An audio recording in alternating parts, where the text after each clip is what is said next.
So yan guys, sakit muna kami sa rooftop kasi maaraw ngayon eh. Hindi maulan at hindi rin ma-yellow. So akit kami sa rooftop para makapaglaro muna si aking Coco Pororo. Yan. Dadali niya daw yung jumping rope at saka yung bubbles. So tara na Coco.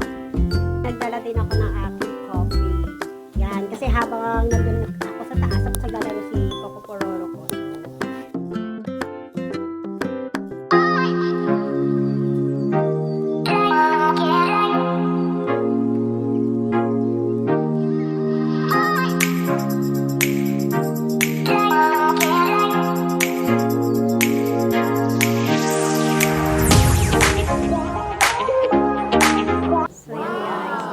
Yung itsura ng rooftop dito sa house din na aming bagong house.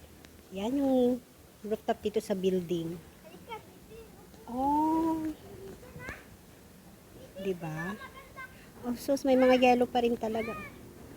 Maliit lang siya compare sa dati naming bahay so, sa The King na building. Dito kasi house tea. So, maliit lang. Maliit lang yung rooftop niya dito. Pero may mga table dito, masarap mag-coffee pag umaga, wag lang umuulan ng yelo. Oh my God. 'Di ba? Yan, kita-kita yung mga view. Yun. Mas maganda pa rin yung rooftop talaga dun sa oo nga, very small siya. Pagkakaiba lang niya din dito, wala siyang mga exercise tools compared sa dati namin tinitiran sa The King building. Pero maganda siya. Hanggang sila ang naggawa ng snowman nung nakaraan. Nung sobrang daming yelo. So yan. Yan yung makikita nyo nandito. Ganyan lang siya kaliit talaga. Yan. Yan. Diba?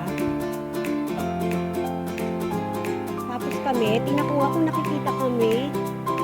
Kasi nakikita yung sa salamin eh. Isa pa naman eh. Pag nasa loob ka ng bahay, iba yung itsura mo. So, hindi ko makita yung room namin.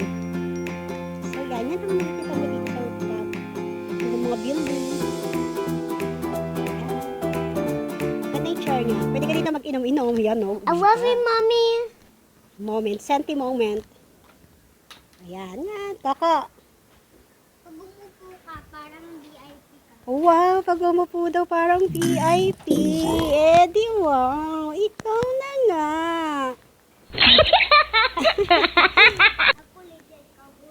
Ha? Ikaw ba ang boss dito? No, di ba? Ang ganda ng ating location. Walang hassle at wala ding ingay. Oh my God. Stress free.